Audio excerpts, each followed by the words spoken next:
Hey guys, we're here with Mario from SmartPlug EV, probably my most favorite Tesla authorized electrician, and today we're going to talk about the most common mistakes people make with home charging. Hey, so we're back with Mario from SmartPlug EV, and I wanted to ask him, what are the top 5 most common mistakes that people make with home charging? Maybe it's myths, or just making mistakes when they're trying to get a home charger installed themselves. I know one thing is for sure, always go with a plug, a hardwired charger instead of a plug, because the plug could be a fire hazard if installed wrong or not using the right receptacle. What are your thoughts on that? Yeah, absolutely, man. You hit the nail on the head. So we're advised by Tesla to tell all of their clients that the mobile connector is not designed for everyday charging, and that's the exact wording they use. Why? Because they get the phone calls all the time that their vehicle stopped charging, and they get a bunch of warranty claims and stuff like that. So what they're doing is they're advising all Tesla certified installers to make sure that we notify all of their clients that it's not meant for everyday charging. That's what's called a mobile connector. It's supposed to travel with you in case of an emergency. Hardwire is definitely the way to go. I love it. And what about permits? I feel sometimes people ask me do you need a permit or not? What's the worst case that can happen if you don't get a permit, and what's why people should go for permits? Of course, yeah, absolutely. So permits is required for any electrical work, right? And it's just a disclosure that any electrician should let you know that any electrical work in your home requires a permit. That's just the code. Now I do want to say that 60 to 70% of people don't pull permits just on the fact of saving money.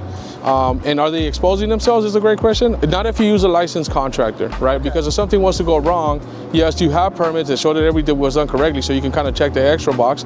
But if they're a licensed contractor that's fully licensed, bonded, and insured, our insurance will cover if we did something faulty. That's what we have, multi-million dollars worth of coverage in case something was to go wrong. But obviously, if you're using a licensed contractor, nobody's going to risk their whole business on taking one shortcut, and that's why it's really important to use licensed contractors. Yeah, tell me some horror stories that you might have seen, people using a handyman to install a charger. What? And you had to come and probably fix it. What happened? Oh yeah, man, we get a lot of that. You'll be surprised. Yeah, I've seen some very scary stuff. Yeah, some very creative stuff, right? They made it work for about 5 minutes and then it started smoking. I've seen, my best description of that is they were using a Honda Civic to haul a trailer because it had a tow hitch. Okay. Right, so really small 14 gauge wiring on a wall connector, just because they figured the wires turned on the lights and it made it work. So that's the best, the best way to describe what I seen that day is that you definitely don't do that, right? Gotcha. Yeah, because those wires, it's expensive to all those different gauge wires, I think, right? Yeah, the copper is really expensive, and honestly with all the stuff that's going on, it's getting even more expensive. Yeah. And that's one of the reasons we keep our costs down. I come from corporate, so one of the things I learned in corporate is you kind of throw your weight around is you buy in bulk. Yeah. Right, so we do the same thing over and over. We're able to purchase high quantities of material at a lower price, and that's how we pass our savings on to our clients. And for the most part, from what I've known, we're the lowest price Tesla certified contractor, and that's kind of our secret sauce is we buy everything in bulk to be able to pass those savings on to our clients. I love it. And then last thing, a common mistake is probably people don't take advantage of incentives, right? We're in Los Angeles, Southern California.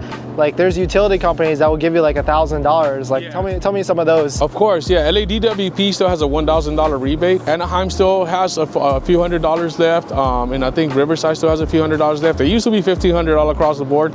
Obviously, that's fizzling out as we go on with time. A lot of people are driving EVs now, and the budgets are running dry. But LADWP is a big one. A lot of people are still missing out on that one. Anybody in LA County not LA County, the city of Los Angeles, I'm sorry, that still has a LADWP and still needs a charger.